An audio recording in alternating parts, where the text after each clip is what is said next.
Se coloque sobre os pés agora, por favor. Vamos receber essa autoridade que já pregou em centenas de países, que Deus tem levado para o mundo inteiro. E o Gama está tendo o privilégio de receber esse homem de Deus aqui. Quando nós convidamos e ele aceitou o convite, os irmãos não imaginam como nosso coração pulsou forte. Porque o pastor Marco Feliciano, Deus tem honrado muito este homem. E ele vai honrar muito mais ainda. E ele já recebeu profecias aqui nesse púlpito. E vão se cumprir em nome de Jesus na vida dele e da família dele. Quantos fazem aqui uma promessa em nome de Jesus de orar mais pelo pastor Marco Feliciano? Quantos querem sempre orar por ele? Quantos querem receber ele, mas com muito carinho, com muito amor? Abre os braços assim, dá um abraço assim, como se estivesse abraçando ele. Abraça com carinho, isso. E aplaude o nome de Jesus pela vida deste homem de Deus, a qual eu passo o microfone para este homem de Deus. Bem-vindo, meu amigo. Deus abençoe. Obrigado. Graças a Deus. Eu cumprimento os irmãos com a paz do Senhor. Quem está feliz com Jesus hoje? Encontre uma pessoa bonita do seu lado e dê um sorriso para ela. Ficou difícil aí? Se não tiver ninguém bonito aí, é só olhar aqui para cima, tá? Mas não é para mim não, é para o pastor Igmar, né? Parece manequim de vitrine de terno, né? É uma alegria estar aqui com vocês nessa noite, nessa linda conferência missionária, né? No dia do início da grande festa, ouvi aqui o nosso missionário da Nigéria falar, é emocionante. Isso é só uma premissa daquilo que Deus tem para vocês aqui nesses dias. Alguém trouxe a Bíblia? Abra sua Bíblia comigo no livro do Gênesis.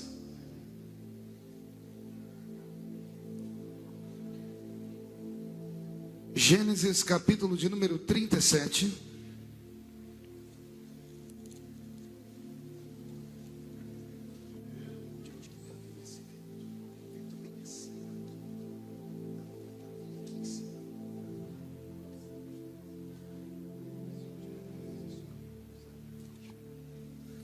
Gênesis capítulo de número 37 e o versículo de número 19.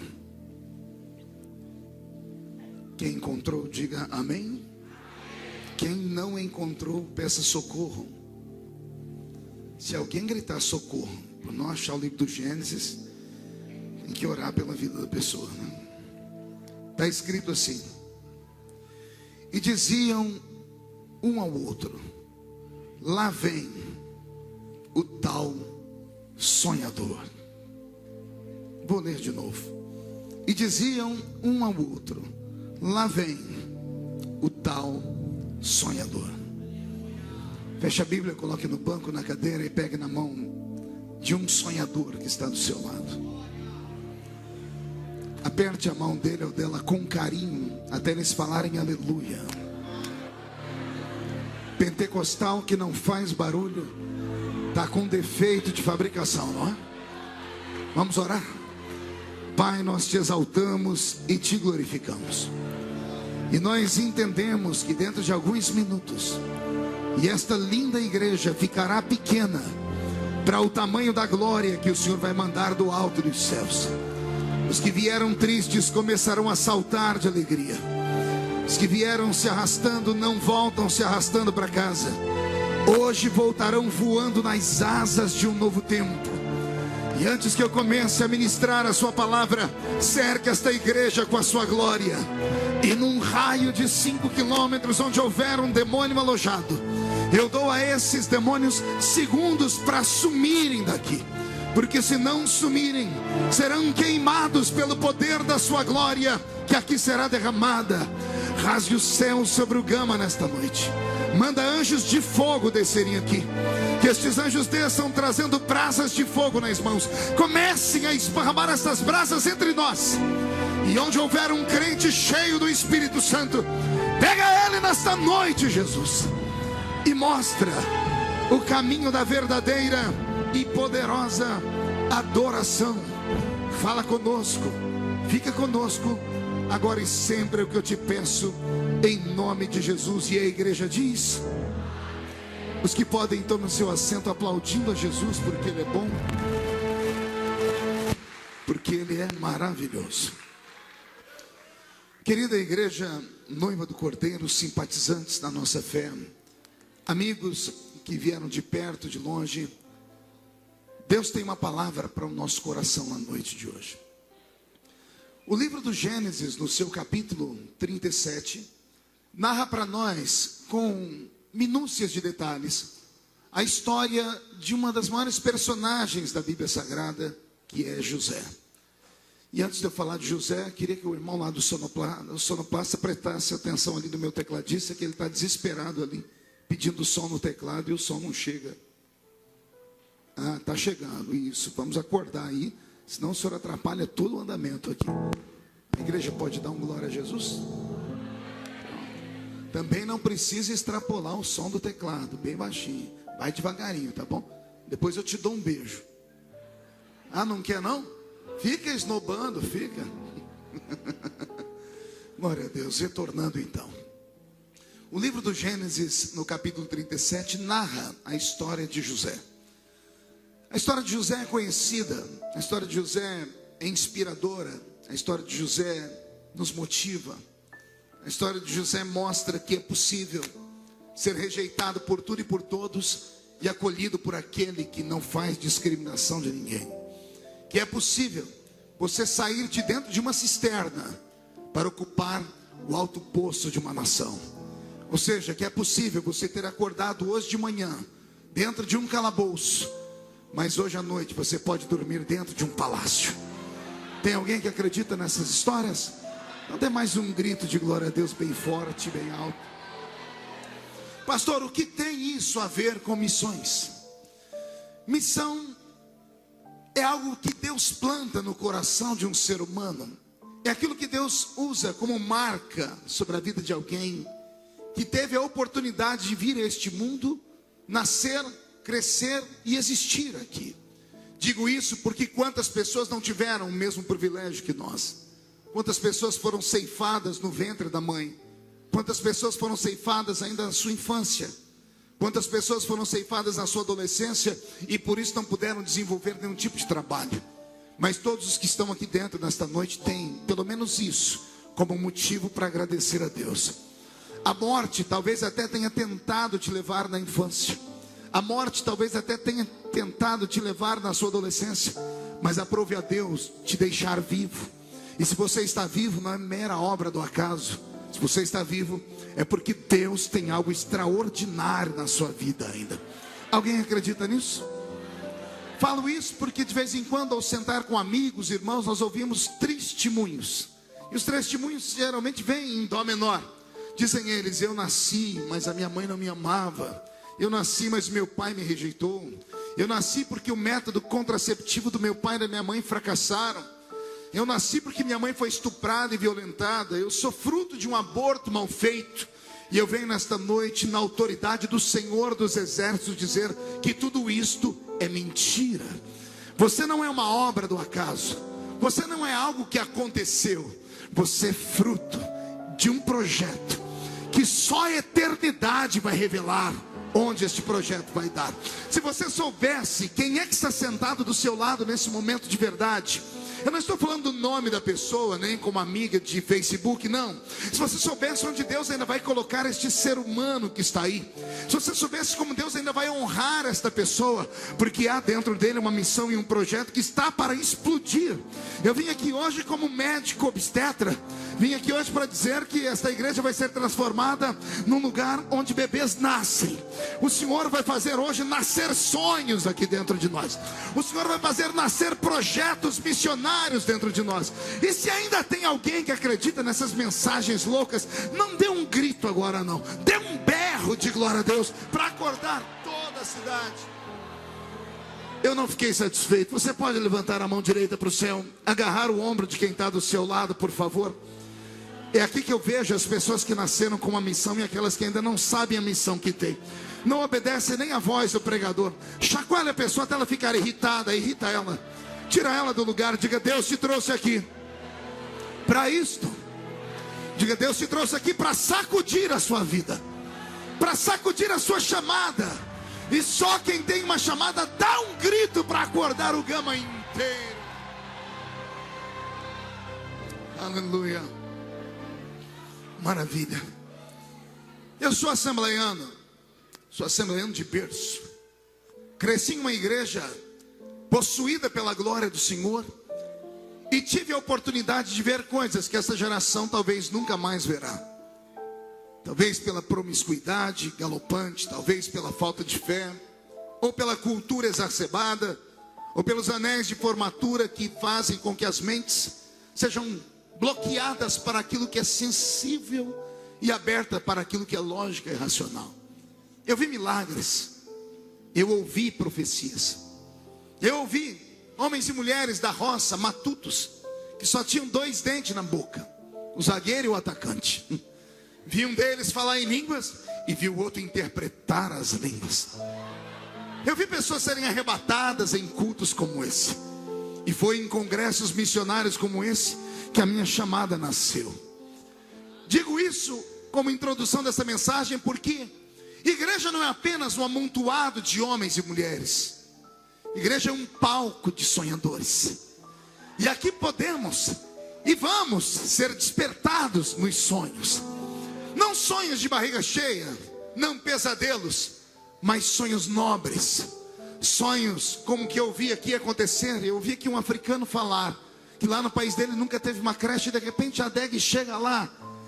Esse tipo de sonho, um sonho que vai além do nosso egoísmo, um sonho que atinge pessoas, que muda a vida de pessoas, que salva pessoas. Que Deus esta noite plante na sua alma o que Ele plantou na minha alma quando criança. Que Ele plante na alma dos adolescentes e jovens que aqui vieram a chamada missionária. Que Ele venha revelar e despertar no coração dos mais velhos, que não importa quantos anos você tem, ainda que as suas cães são brancas, o Senhor, quando faz uma promessa, Ele é fiel para cumprir esta promessa. Principalmente se esta promessa foi feita por sonhos poderosos. Eu queria nesta noite contar um pouco da minha história. Vou pedir para que o Robson mude a música. As pessoas que hoje vão me ouvir pregar já não querem muito ouvir o pastor pregar, querem ver o pastor Marco Feliciano. Porque eu prego desde criança. Eu tinha 13 anos quando agarrei o microfone para pregar pela primeira vez. E hoje eu tenho 42, um cara de 50, corpinho de 60. E você ri porque não é você. Só Jesus sabe como os dias têm sido pesados. Todavia, desde a minha infância com o Senhor, congregando nesse ambiente simples que eu disse, numa Assembleia de Deus onde os instrumentos que tínhamos eram uma sanfona e um pandeiro. Nesse ambiente a minha alma foi moldada, porque eu tinha referenciais. Diga comigo, referenciais. Não ouvi direito. O que falta à nossa geração são referenciais. Quais eram os referenciais que nós tínhamos? Nós tínhamos homens apaixonados por Deus nos púlpitos. Nós tínhamos pregadores que nos inflamavam pelas suas histórias. Nós tínhamos livros que nos cativavam. Tínhamos uma escola dominical que nos faziam ficar apaixonados. Tínhamos homens e mulheres que sentavam conosco para dizer: Jesus pode te dar uma história que Ele nunca deu a ninguém. Falavam para nós que se passássemos a madrugada em oração, poderíamos ver aquilo que os olhos nunca viram. Que se pagássemos o preço no jejum e oração, poderíamos ouvir aquilo que os ouvidos nunca ouviram. E se fizéssemos um pacto com Deus de santidade, sentiríamos aquilo que ninguém nunca sentiu. A promessa ainda está de pé para hoje. Aquilo que os olhos não viram, aquilo que os ouvidos não ouviram, aquilo que não subiu ao coração do homem, é o que Deus tem reservado para os missionários da ADEG nesta noite. Criado nesse ambiente, eu tive a oportunidade de congregar com irmãos muito simples. E esses irmãos muito simples me chamavam para as suas casas, que na época não tinham televisão, até por um regime doutrinário, mas tinham lá suas fitas cassetes. E um dia colocaram uma fita cassete para eu ouvir. E eu ouvi um pregador. Eu nunca tinha ouvido nada parecido. conhecia pastores, conhecia pregadores de congregação, mas eu nunca tinha ouvido alguém que tinha a chamada da eloquência, que era um pregador digno de você parar, porque ele encantava com as palavras. E aí a irmãzinha que me levou para ouvir esta mensagem dizia assim: isso não é do homem, isso vem de Deus. E eu disse a ela: me explica. Ela disse: isto é o dom da palavra. E ela disse: se é dom, é uma dádiva. Se é uma dádiva, você não tem, mas pode receber. E eu disse: como receber? Ela disse: buscando, orando e crendo. Comecei a buscar mais fitas e comecei a me envolver com esses pregadores gritões, com esses pregadores que nos encantam com suas mensagens, com a sua inteligência, com a sua eloquência. E eu falei: Senhor, eu quero ser um deles. E o Senhor então me fez uma promessa em profecia. Alguém acredita em profecia aqui ainda? Ah, como eu gostaria de ouvir uma linda profecia nesta noite, daquela que nos faz arrepiar o corpo todo e os crentes entrarem em transe na presença de Deus. Faz muito tempo que eu não escuto. Parece que o espírito da profecia está de férias. Mas pois bem, depois de ouvir isso, me aproximei de uma família na minha cidade que conhecia muito essa prática da oração, e comecei a orar com eles. Até que um belo dia um deles disse assim: olha, vai ter uma festa missionária no sul do país. Lá nesta festa missionária acontecem sinais, prodígios e maravilhas. E eu, que até então só ouvia falar, queria ver. E chegou o grande dia desta festa. Isso foi em abril de 1988. Em abril de 1988 eu tive a oportunidade de participar de uma festa semelhante a esta aqui, de um congresso missionário. E eu nunca vi e nem ouvi nada tão forte, nada tão santo. Descobri naquela festa missionária qual é a missão da igreja. Descobri porque algumas igrejas estão falidas. Descobri porque o Espírito Santo se afasta dos nossos cultos, porque os nossos cultos foram transformados em teatros. Nossas reuniões foram transformadas em palcos e atores apareceram dentro dela.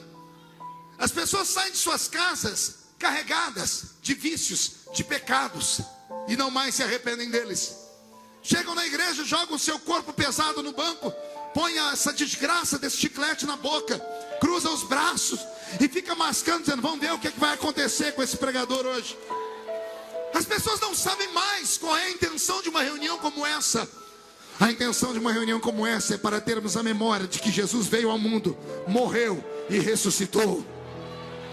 Mas ao ressuscitar, ele deu uma ordem: ide por todo o mundo e pregai o evangelho a toda criatura. Quem crer e for batizado será salvo, mas quem não crer já está condenado. E estes sinais seguirão aos que crerem. Eis aqui o problema dos sinais desaparecendo.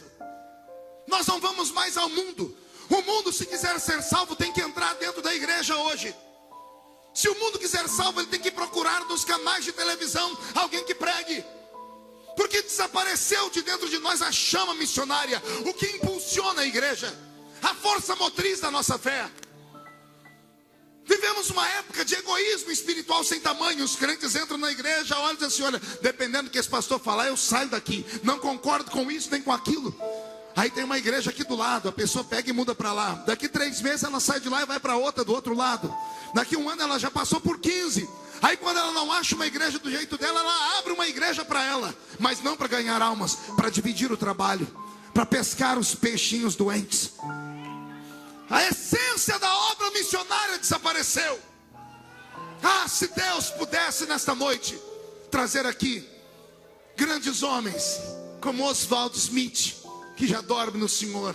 Ah, se pudéssemos ter nessa noite aqui o reverendo Richard Hurbrand, que eu, quando criança, tive a oportunidade de assistir a sua pregação em São Paulo. Um romeno, que quando foi ministrar para nós, sem terno, sem gravata, somente com uma camisa de manga dobrada, milhares de pessoas querendo ouvir o grande missionário da Romênia.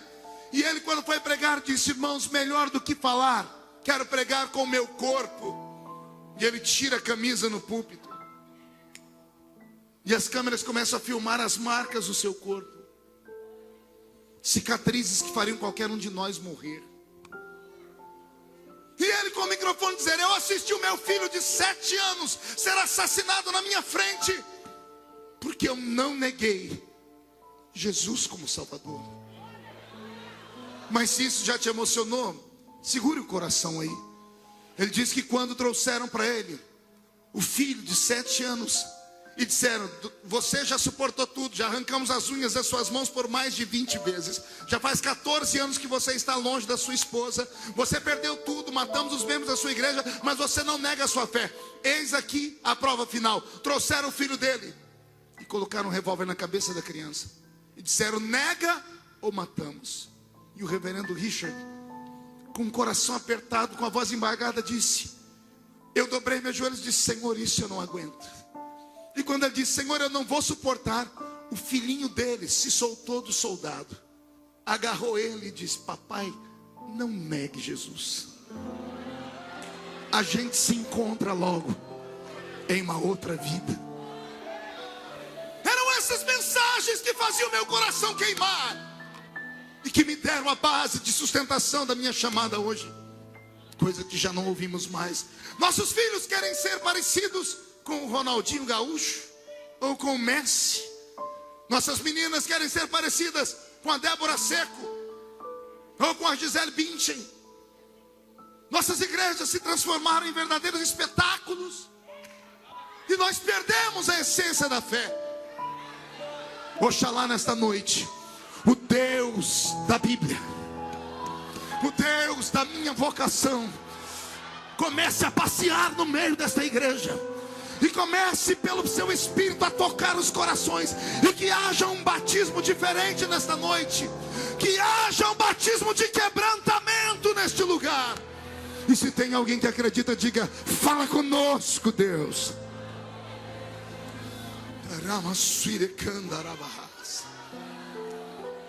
Era domingo de manhã, 1988, em abril.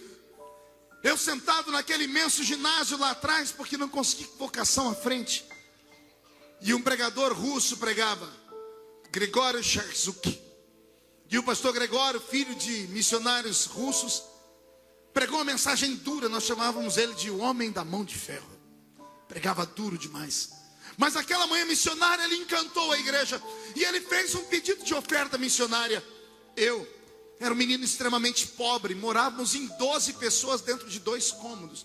E o dinheiro que eu tinha no bolso naquele dia era para eu fazer o meu último lanche. E eu entreguei aquela oferta. Mas quando terminou aquilo, o pastor Richard disse, o pastor Gregório disse: depois desta oferta, eu quero fazer a maior de todas as ofertas. Quem aqui gostaria de doar a sua vida como oferta missionária? Aquilo acendeu dentro de mim uma paixão. Só que tinha uma multidão na minha frente. Eu saí correndo, mais gente correu comigo. Me derrubaram, eu derrubei os outros. Pisaram em cima de mim. Eu acho que eu pisei em cima dos outros também. Até que eu cheguei perto do púlpito. Eu era muito pequeno, sofria de inanição. Eu fui vazando daqui e dali, até que eu cheguei na entrada do púlpito, de frente àquele russo dos olhos azuis, e me joguei no chão. Só que eu não me sentia à vontade, ajoelhado. Eu deitei no chão. Ele orou por todos nós, mas quando ele estava terminando, ele agachou no púlpito e apontou o dedo para mim e disse: Deus recebeu a oferta de todos, mas Deus recebeu a oferta desse menino.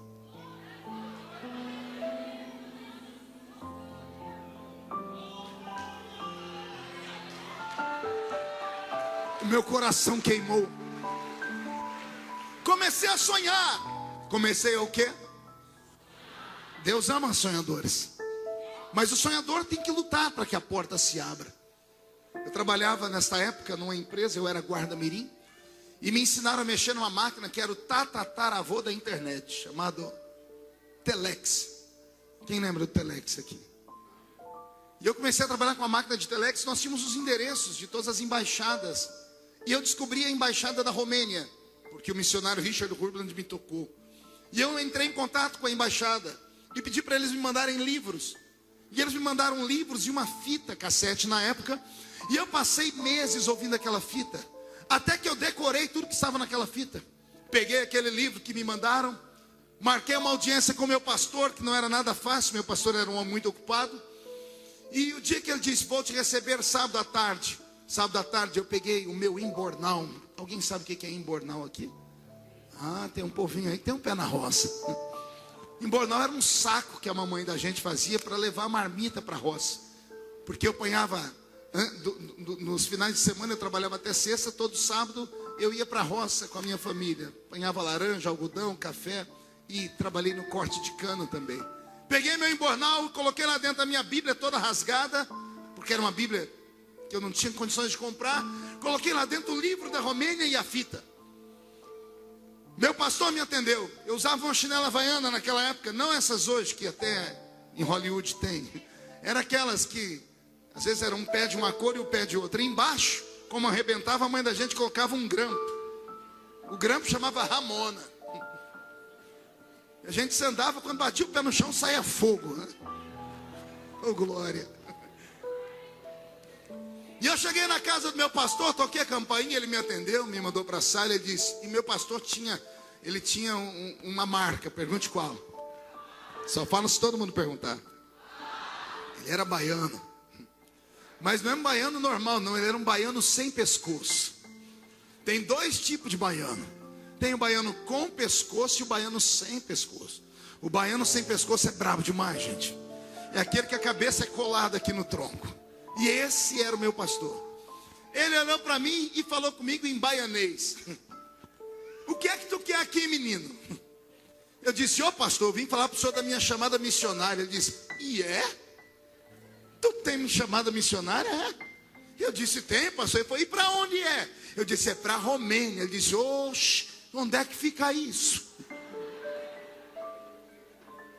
E eu comecei a falar para ele, falei, pastor, a Romênia fica no norte da Europa, próximo à Rússia. A Romênia, pastor, tem uma capital chamada Bucareste. E as igrejas lá são chamadas igrejas subterrâneas. Eu li um livro chamado Torturado por Amor a Cristo. E eu comecei a orar e Deus foi falando no meu coração. E eu comecei a falar e o pastor falou, e tu vai falar o que lá? Você sabe falar a língua deles?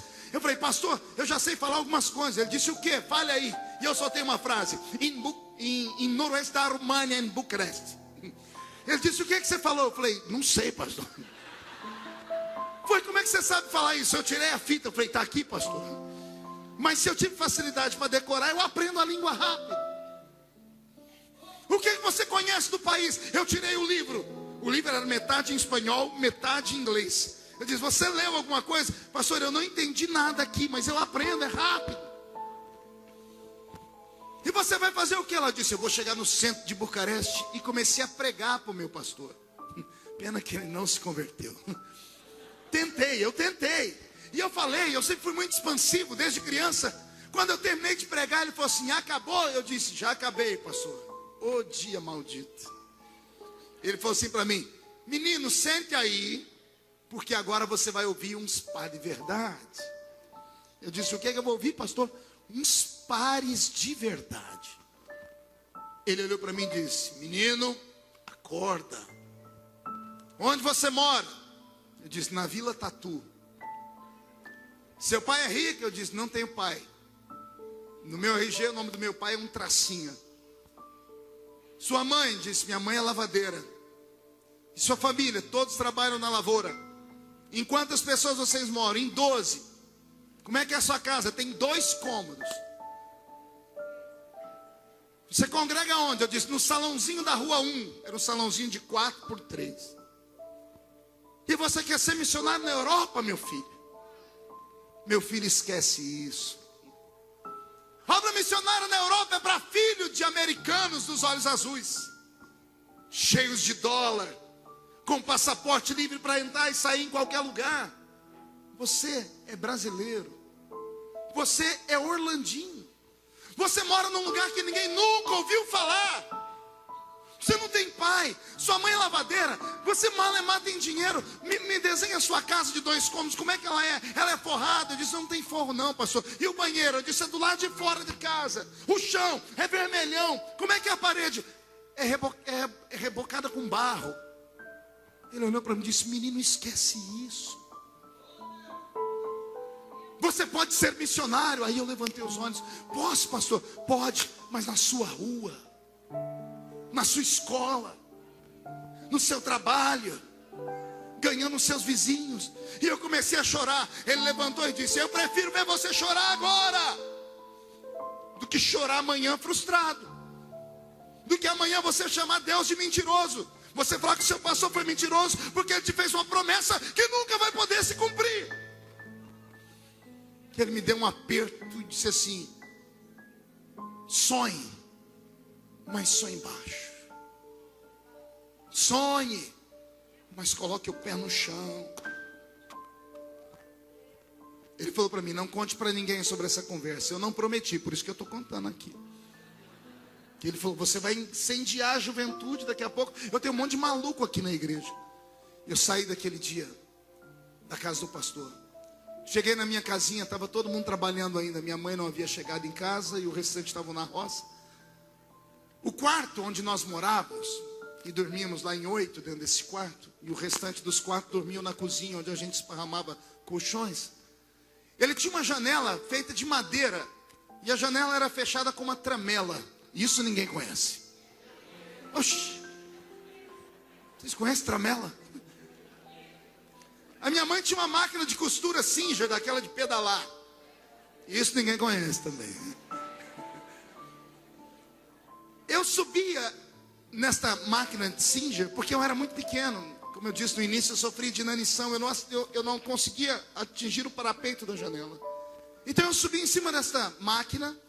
E ali era o meu ponto de encontro com Deus. Coisa de crente novo convertido, maluco. Eu li na Bíblia que Abraão tinha um carvalhais de Manre, que Gideão tinha um ponto de encontro com Deus. Todo mundo tinha um lugar. Eu também vou arrumar o meu. O meu é em cima dessa máquina, olhando para o pasto. Porque quando eu abria aquela janela, ela dava por meio de um pasto.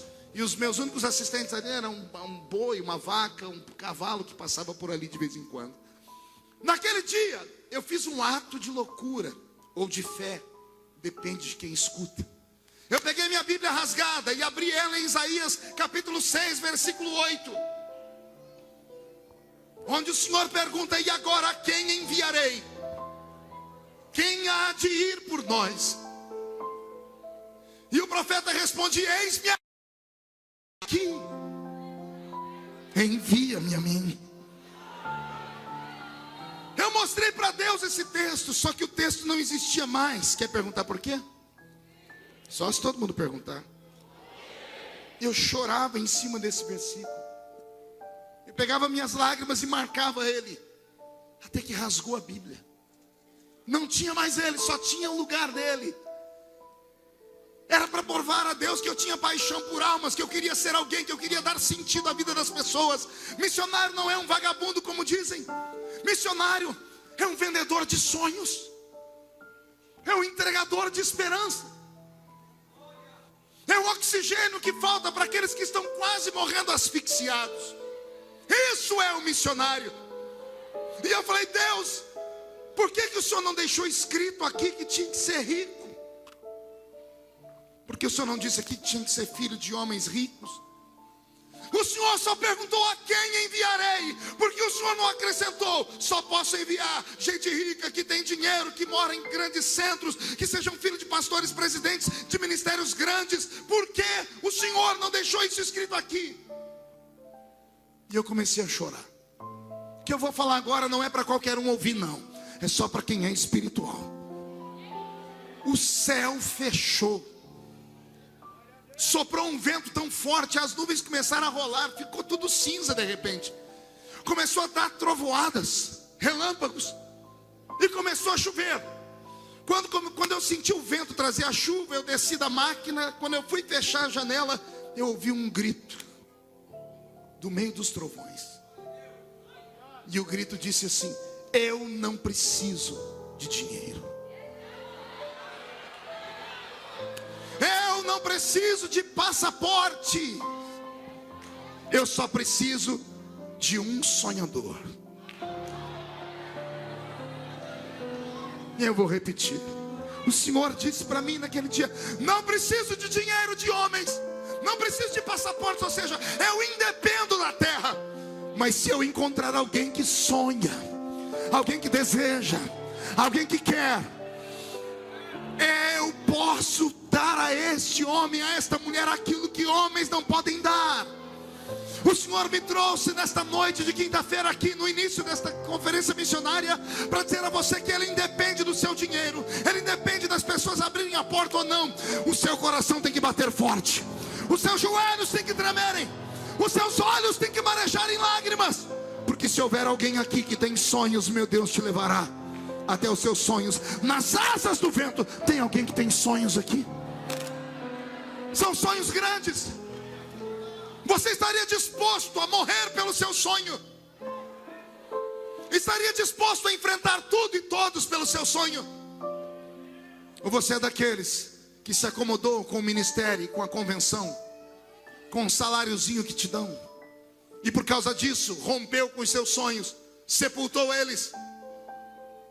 Ou você é como aqueles que, mesmo tendo sonhos e promessas de Deus, se embrenharam por uma vida natural nesta terra, se formaram, têm anéis de formatura no dedo, e de vez em quando se pega chorando de madrugada, e olha e diz assim: mas eu tenho tudo, eu tenho casa, eu tenho emprego, eu tenho dinheiro, eu tenho família. O que é esse vazio aqui dentro? Vou te contar o que é este vazio. Este vazio foi provocado por você. Num culto missionário, atingido por uma emoção ou pelo Espírito Santo, você disse: Deus, eis-me aqui. Parece que ninguém tinha ouvido, não é? Parece que ninguém escutou. Jesus, quando esteve nessa terra, fez uma única reclamação. Ele disse assim: a seara é grande e são poucos. Quando Deus pega alguém dizendo eis-me aqui, Ele anota em um livro. Deus não entende como uma brincadeira, Deus não entende como uma emoção. Ele anotou em algum lugar lá o dia, a hora e o minuto que você disse: eis-me aqui, conta comigo. E você estava disposto. Mas de repente você teve a infelicidade de congregar num ambiente cheio de coveiros espirituais. Aqui no Gama não tem, em Brasília não tem, só tem na minha cidade isso. Homens e mulheres que estão na igreja e perderam os seus sonhos e não querem que ninguém mais sonhe. Homens e mulheres que vivem de perseguir os outros que têm uma vocação, que sentam com você e dizem assim: ei, calma, vai devagar, eu já fui como você, eu já fui assim também. Esses coveiros matam os sonhos, sepultam os projetos. Deus me trouxe nessa noite aqui para te dar uma palavra: se afaste deles. Reveja os seus amigos, reveja as pessoas que te aconselham. Não sente perto dessas pessoas depressivas que nós temos na igreja.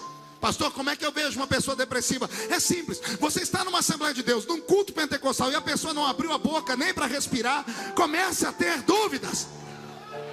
Não, pastor, é que eu não sou mais menino. Quando eu era menino eu gritava por qualquer coisa, até quando falava que alguém morria eu dava glória a Deus. Agora eu sou maduro nada, você está enferrujado, os seus sonhos não aconteceram, e você não quer que o sonho de ninguém aconteça. Pois eu estou aqui hoje para despertar uma geração de sonhadores. Eu quero que Deus levante no nosso meio malucos. Eu quero que Deus levante meninos e meninas loucas. Você não está entendendo? Vou falar de novo. Eu quero que Deus volte a levantar homens e mulheres que estão nesse mundo, mas não são deste mundo, que não olham o mundo natural, que não testam a vida como se natural fosse. Esta igreja é uma igreja que vive do sobrenatural. Ou você crê que o seu coração está acelerado agora? Qual continente mesmo o Espírito Santo soprou aí? Foi África. Eu tive o capricho de ver, enquanto o nosso missionário aqui falava da África, eu vi olhos brilhando. Eu vi algumas pessoas inclinarem a cabeça, e o Senhor dizia ao meu coração: eram eles que deviam estar na Nigéria, mas venderam os seus sonhos, trocaram por um prato de lentilhas. Até quando? Até quando a igreja vai viver neste mundo de maneira indiferente? Será que vamos viver para ver acontecer aqui o que aconteceu no restante do mundo, na Europa principalmente, onde igrejas hoje são alugadas para 4, 5 igrejas, uma só. São alugadas, e os que alugam é porque não tem mais membros. Alugam de manhã para uma etnia, à tarde para outra, no meio-dia outra, e assim por diante. Será que nós vamos assistir aqui igrejas gigantes serem transformadas em mausoléus, serem transformadas em oficinas? Não, pastor, há um avivamento no Brasil. Me prove. Pastor, olha o tanto de evangélicos que tem. Quem foi que te disse que quantidade é sinônimo de avivamento?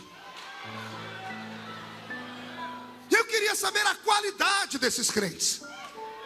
Eu queria saber onde é que está a fé firmada na cruz do Calvário. Alguém que ainda ao entrar no templo guarda os seus pés porque sabe que aqui é um lugar santo.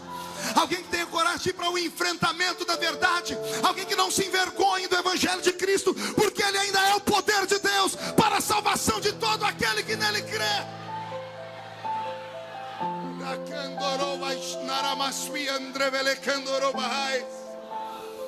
Onde estão os crentes que oram em línguas? Cadê os corais de línguas estranhas? Cadê os homens e mulheres que ainda podem cantar? Vejo um homem de branco dentro da congregação. Esse homem é o Filho de Deus. Onde estão aqueles crentes que ao entrarem por aquela porta esquecem seu anel de formatura, esquecem sua posição no mundo, esquecem o carro importado que está lá fora, e ao entrar aqui dentro vive o sobrenatural, o misticismo da fé? Ou você esqueceu disso? Ou você esqueceu que essa igreja foi fundamentada no alicerce de homens e mulheres que não sabiam ler nem escrever, mas que quando rompiam seus joelhos no chão, faziam Deus ficar de pé no trono para trazer a nós as respostas?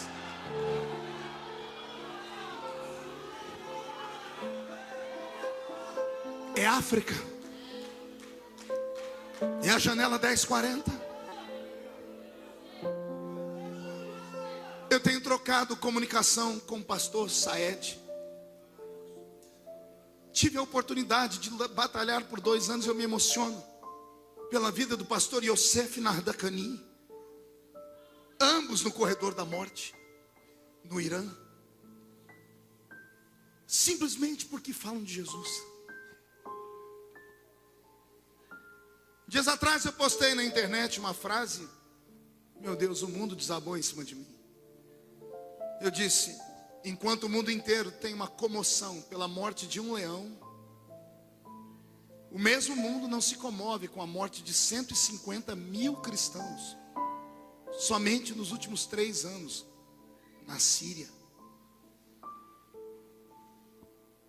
Crentes são crucificados em pleno século 21 e ninguém nada diz. Pessoas são decapitadas, crianças são queimadas.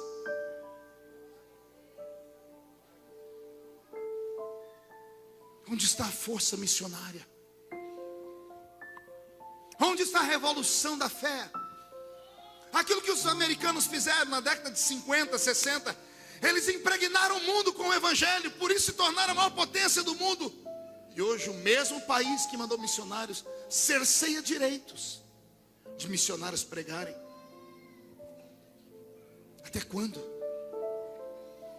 Como pode o maior país cristão abaixo da linha do Equador, com o maior número de pentecostais do mundo, que é o Brasil, viver a maior corrupção da história? Pela Bíblia Sagrada, o avivamento, quando ele chega, a corrupção vai embora, os reinos são trocados, há uma pureza, a saúde. Se o nosso país está em avivamento, porque somos o maior país corrupto da história, porque nossas pessoas morrem na fila do SUS, porque crianças espancam os nossos carros nos semáforos, morrendo de fome. E alguém vem me dizer que estamos em avivamento? Conversa fiada. Vou te dizer qual é o sentimento dos nossos grandes líderes, dos que comandam as grandes igrejas. Eu estava pregando em São Luís do Maranhão, num grande congresso, a Conimad, 100 mil pessoas. Foi um evento extraordinário. Estamos eu, o pastor Josué Irion e outros pregando. Eu voltei tão animado daquela festa. Desembarquei em Ribeirão Preto. Minha esposa foi me buscar. Minha filhinha Karen era pequenininha ainda. Vi minha filha com saúde, minha esposa bem vestida. Fui comemorar, fomos para o McDonald's. Comemos um lanche. Coloquei um hino no carro e viemos descendo a avenida Castelo Branco, esqueci o nome da avenida em Ribeirão Preto, sai do shopping. E eu parei no semáforo. Quando eu parei no semáforo, conversando com a minha família, rindo, uma criancinha dependurou no vidro do carro, narizinho sujo, toda suja. Tio, me dá uma moedinha. E eu ouvi naquela semana uma propaganda dizendo: não dê esmola, que você desperta vagabundos. A prefeitura tem um lugar para cuidar deles, eles que não querem ficar pedindo dinheiro. E eu olhei para aquela criancinha e disse: você tinha que estar na escola. Eu disse: mas eu não tenho nem casa para morar, tio. Abri o semáforo e disse: o tio tem que ir embora. E corri com o meu carro. Deixei para trás aquela criança. O semáforo da frente fechou. Parei no semáforo. Veio 1, 2, 3, 4 crianças. Eu olhei para minha esposa, para minha filha, com medo de ser assaltado. Levantei o vidro do carro, liguei o ar-condicionado e botei o som bem alto no carro, para ninguém escutar nada. No próximo semáforo a mesma coisa. Eu não vi a hora de sair dali, que eu estava ficando apavorado. Quando eu peguei a rodovia em Anguera, estava dirigindo o carro, o Senhor disse para mim: covarde.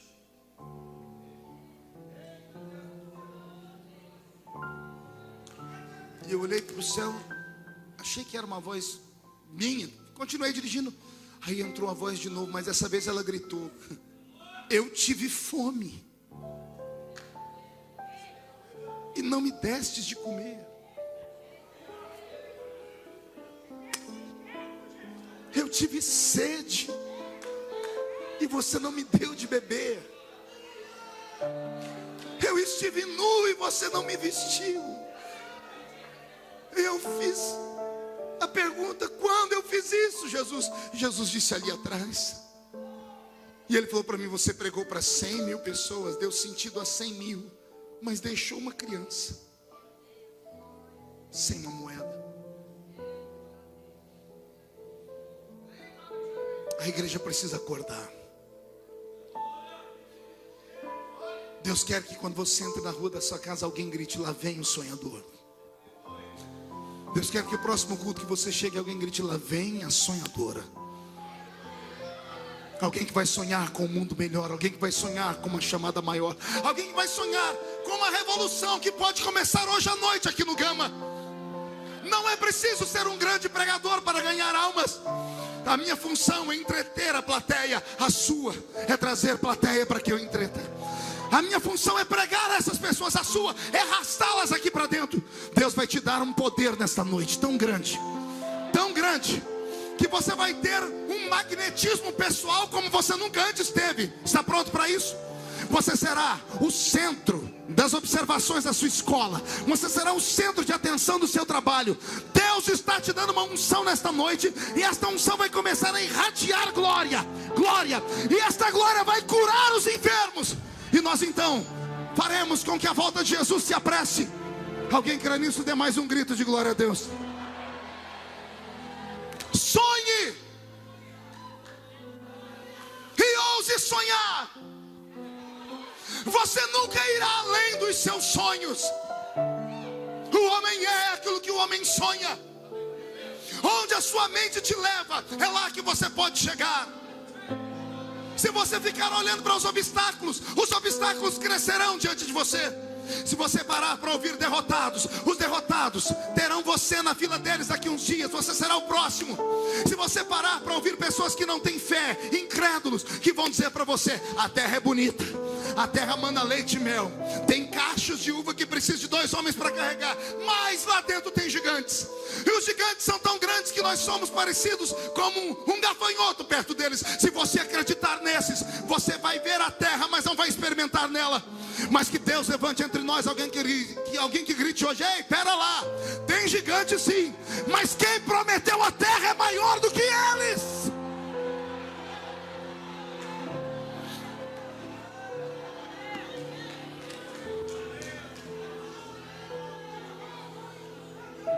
Chega de andar com o pé na terra. Eu quero te desafiar a tirar os pés da terra hoje. Uma vez eu estava pregando num congresso missionário, e eu falei sobre sonhos. O pregador que veio depois de mim, de maneira muito deselegante, falou assim: eu ouvi aqui um pregador falar de sonhos. Eu queria dizer para os irmãos que sonhar tem que se sonhar com responsabilidade e equilíbrio. Você pode ter a mente no céu, mas o pé tem que estar na terra. Porque se você tirar os pés da terra, já não é mais sonho, é delírio. A tréplica era minha. À noite era minha vez de pregar. Eu falei assim, eu quero aqui agradecer o pregador que me corrigiu, porque eu preguei algo que eu não devia ter pregado aqui. Eu disse que os homens e mulheres têm que sonhar, mas eu aprendi com ele que homem e mulher de Deus não tem que sonhar não, ele tem que delirar mesmo. Porque o delírio é loucura. E o que é loucura para os homens é sabedoria para Deus. Que tem eu ou você quando Deus levanta o profeta e diz para esse menino aí do lado, vou te usar. Quem é o homem para medir como é que Deus usa um homem ou não? Quem é que pode determinar qual é a fórmula que existe para Deus levantar alguém? Me diga aí, qual é a equação? Não, Deus só vai levantar isso, isso e aquilo. Acorde, vá ler a Bíblia, pelo amor de Deus. Eu li a Bíblia 33 vezes, de capa a capa. E eu encontrei um negócio aqui na Bíblia que eu dei muita gargalhada. Um tal rancho dos profetas. Quem já ouviu falar disso? Não é os que tem hoje não, que as pessoas se reúnem para orar. Estou falando da Bíblia. Rancho dos profetas na Bíblia. Sabe o que era o rancho dos profetas? Uma faculdade, uma escola para profetas. Percebeu aí? Escola para profetas. Numa época em que ninguém sabia ler nem escrever, só ia aprender a ler e escrever na escola de profetas filhos de ricos, filhos de reis, filhos de sacerdotes que eram mantidos pela casa, pelo povo com as suas ofertas. Só ia para essa escola de profetas menininhos, filhinhos de papai. Eu desafio qualquer pregador aqui entre nós ou teólogo me dizer qual dos profetas da Bíblia saiu dessa escola. Pense numa escola que não prestou para nada. Teve um dia que um profeta, os filhinhos de papai foram chamar ele de careca, ele ficou bravo, deixando de lado se está certo, se está errado, se é legal, se é moral. O profeta falou, Senhor, aquela escola só gera esse tipo de gente aí, ó. Gente que debocha dos outros, gente que olha as pessoas de cima para baixo achando que sabe mais do que a gente. Tem como o senhor fechar a escola? Uma ursa foi lá e acabou com a escola inteira. Eu acho que nem professor sobrou mais. Quer que eu te diga onde é que Deus levantou os homens? Deus levantou Amós, peão de trecho, amansador de boi, amansador de burro bravo. Deus pegou Amós em cima de um touro, vendo ele dobrar o chifre do boi para baixo, disse, esse cabra é macho. Se ele agarrou um boi pelo chifre, ele pode agarrar o diabo pelo chifre também. É esse que eu vou usar.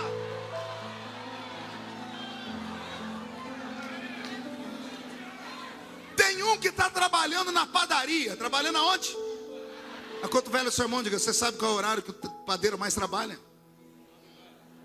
É quando está todo mundo dormindo.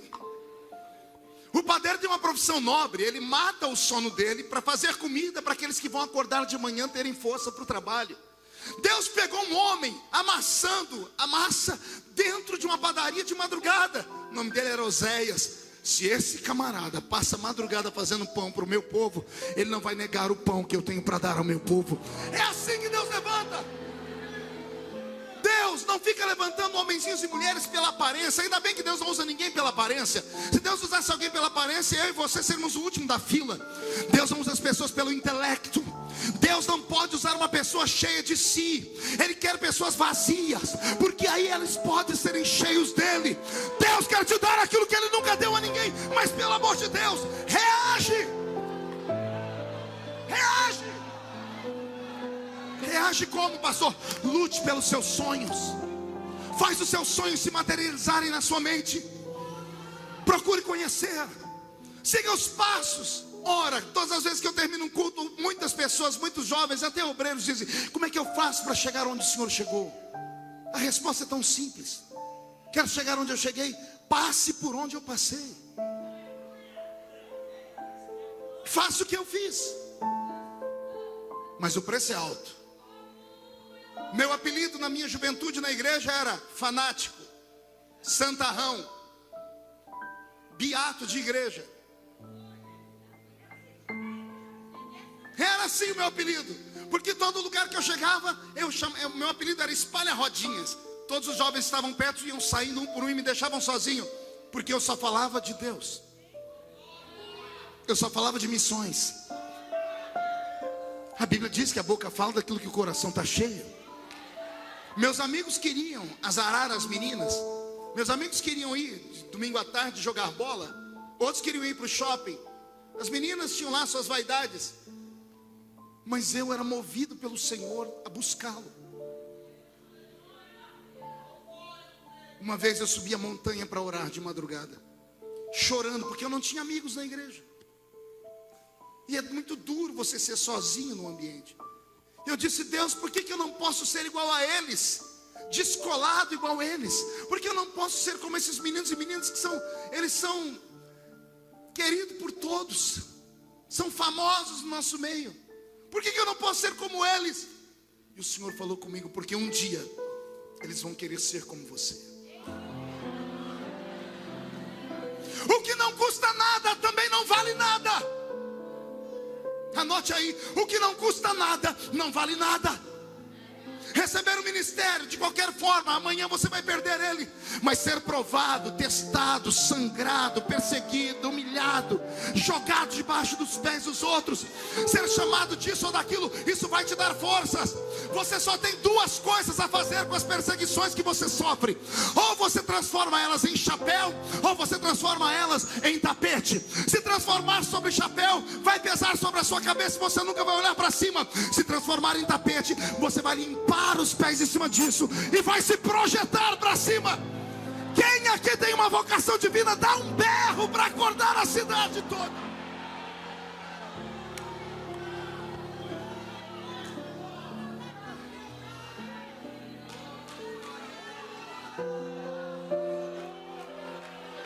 Lá vem o sonhador. O Gama vai ficar possuído por sonhos nesta noite. Eu quero começar a profetizar. Posso, pastor Aguimar? Mamãe, em nome de Jesus, não se apavore nessa madrugada. Sua filha vai te acordar aos soluços e aos choros. Eu sei que a senhora já é acostumada. Sua menina sempre chora por causa do namorado, do noivo, depressiva, angustiada, com problema de imagem. Ela tem distorção de imagem, ela se acha feia, ela quer ser parecida com a Barbie. Tem um monte de problemas. Todas as noites a senhora vai lá para confortar a menina porque ela chora. Esta noite a menina vai chorar também. Mas ao entrar no quarto dela, não se assuste. Ela não vai estar agarrada a uma fotografia de um namorado, nem um pedaço de roupa. Não estará agarrada a um travesseiro. Ela estará ajoelhada no canto da cama. E ela vai estar gritando: Deus, me dá as nações por herança. Alguma mãe acredita nisso aqui? Então pega a profecia, senhora. O seu filho será uma bênção. O seu filho será usado, será um dos últimos pregadores antes da volta de Jesus. Eu estou profetizando. Pega a palavra. O seu filho será o maior pregador do Brasil. Deus vai levantar ele ou ela como missionários. E não duvide. Sonhe. O que te separa dos animais irracionais é isso. Animais irracionais agem por instinto. Nós somos imagem e semelhança de Deus. Ser imagem e semelhança de Deus é um poder que nem nós sabemos o que é. Quando o homem comeu do fruto do conhecimento do bem e do mal, Deus deu um grito no Éden de desespero. Você lembra do grito de Deus? Eis que o homem agora é como um de nós. Você não entendeu?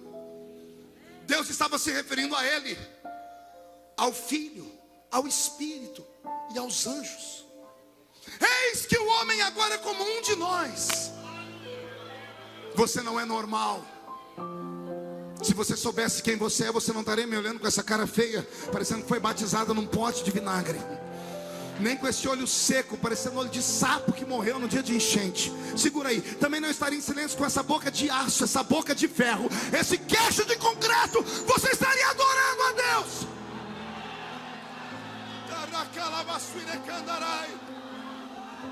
Ah, como eu amo esses crentes malucos que pulam na igreja. É desse mato aí que sai a lebre que ninguém espera. Anote o que eu vou dizer. Quem viver verá, para Deus colocar a mão dele sobre a sua vida e você ser ainda o maior missionário deste século. Quem pega essa profecia, quem pega, põe no coração. Dá um grito, dá um grito, dá um grito, dá mais um grito, dá um grito.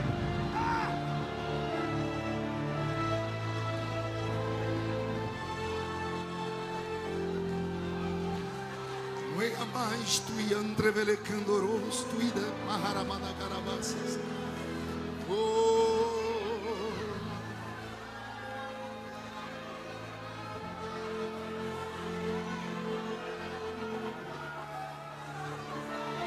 Olhe para mim.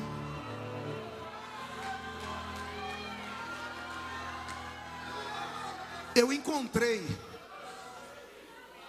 meu velho pastor, pastor José Bispo dos Santos. Eu encontrei numa situação tão deprimente. Ele havia deixado a família, desaparecido. Pensávamos que ele tinha sido assassinado, porque ele sumiu do mapa. Encontramos ele 15 anos depois. Estava pregando em Paranaguá, no Paraná, e alguém me procurou no fim do culto dizendo que tinha um velho que morava naquelas ilhas, que dizia que tinha me pastoreado, e ninguém acreditava nele. Quando alguém me falou o nome dele, eu disse: você tem como me levar até a casa dele? A pessoa falou: mas já é meia-noite. Eu falei: eu quero ir lá agora. Entramos numa voadeirinha, uma lanchazinha, atravessamos um braço do mar. Fui na ilha, 1h da manhã, estou batendo na porta de uma casa. Quando a porta abriu, aquele pastor que era tão grande para mim, porque eu era muito pequeno, agora eu olhei para baixo para falar com ele. Ele me olhou e tomou um susto. Marco, é você? Eu disse: sou eu, meu pastor. E ele disse: eu não sou mais pastor. E ele caiu de joelhos no chão, Egmar. Ele teve um choro compulsivo. Eu ajoelhei do lado dele e disse: meu pastor, se levanta. Entrei dentro da casa dele. Ele falou: deixa eu te mostrar uma coisa. Ele abriu uma gaveta. Dentro da gaveta um monte de fita cassete minha. Ele disse: tudo que é seu, onde eu acho, eu compro. Eu falo: ninguém acredita que eu te conheço. Ah, Marco, porque eu não acreditei na sua chamada, filho.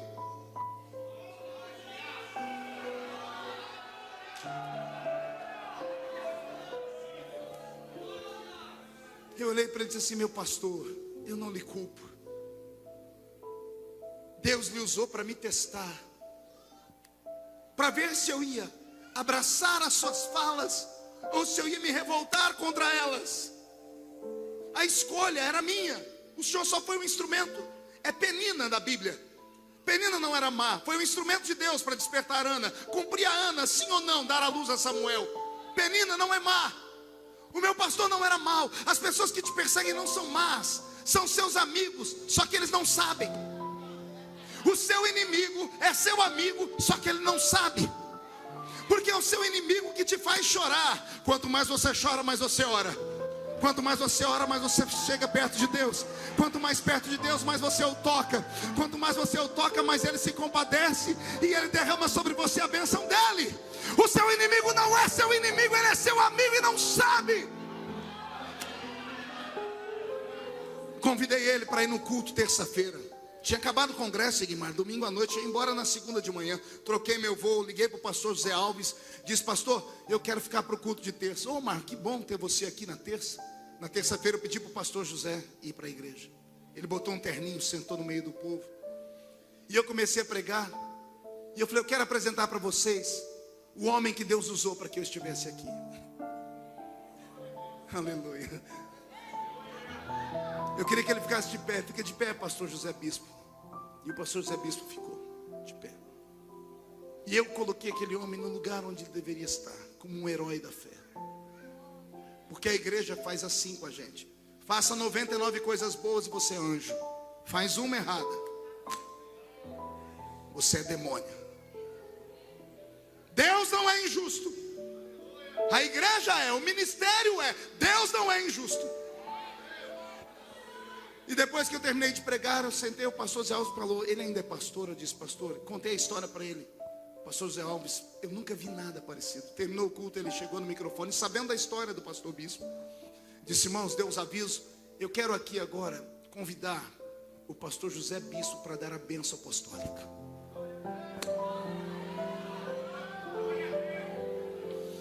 ...20 anos sem subir num púlpito.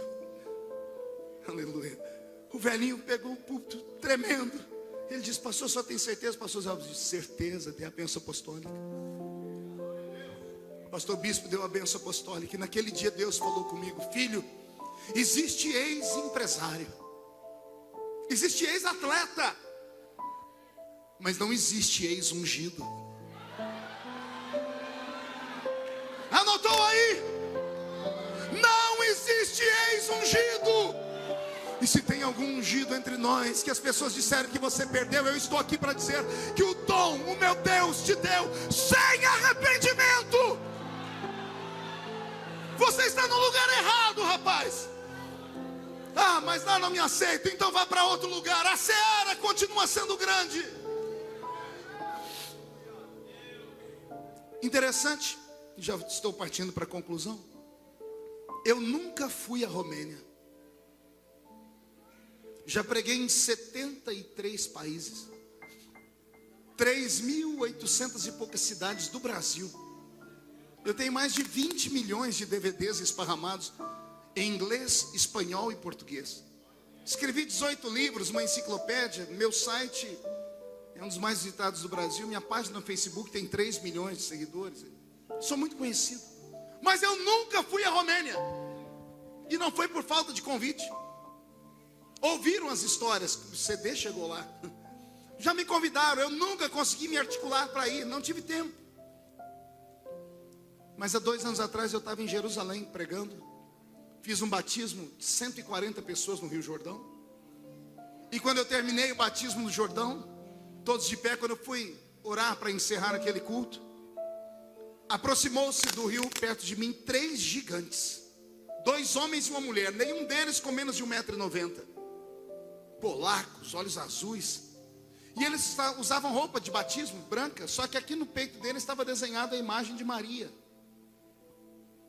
E eles chegaram falando comigo em inglês, perguntaram se eu podia batizá-los.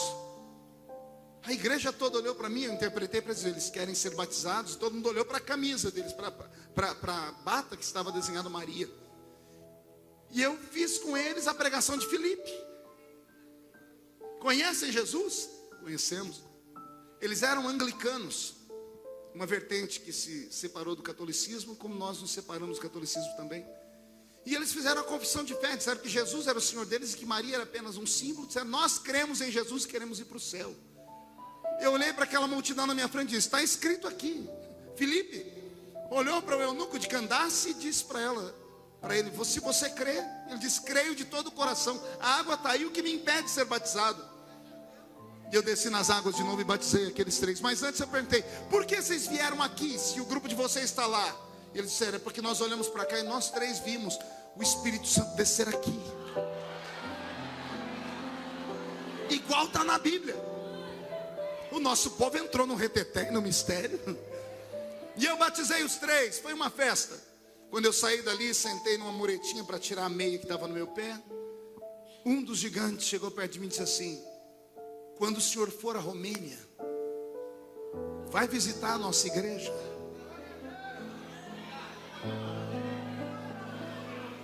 Meu coração acelerou, disse, como? Eles disseram, nós somos da Romênia. Depois que caiu o comunismo, o evangelho entrou forte lá. Quando o senhor for à Romênia, vai pregar na nossa igreja. O Espírito Santo veio a mim e disse assim, eu faço isso. Eu realizo sonhos. Nem sempre do jeito que você quer, mas é do jeito que eu quero. Eu plantei a Romênia no seu coração, mas como você não foi à Romênia, eu trouxe a Romênia para dentro de você. Alguém acredita que Deus ainda levanta homens e mulheres aqui? Alguém acredita na chamada missionária? Alguém acredita que a sua vida pode dar sentido a muitas vidas ainda? Eu vou fazer um convite nessa noite. Eu queria saber onde estão os homens e mulheres cujo coração arde quando ouve falar de missões, mas que não consegue ver a oportunidade. Ninguém acredita em você. Você chorou muito quando jovem, quando adolescente, mas o seu ministério não rompeu. A igreja vai inclinar a cabeça. E eu quero você saindo do seu lugar e vindo aqui perto de mim. Você conhece Desejo Missionário, Robson? Não conhece, né? Você nasceu tem menos de 15 anos. Né?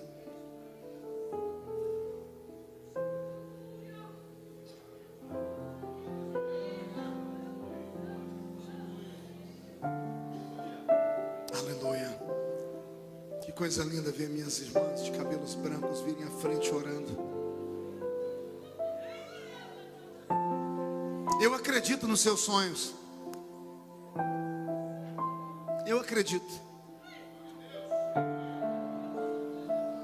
Eu não me escandalizo.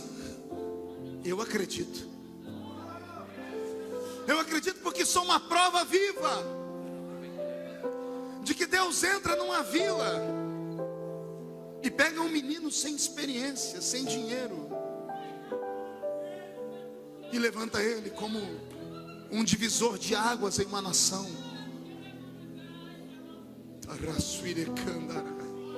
A igreja toda de pé. Vocês são uma raridade para Deus.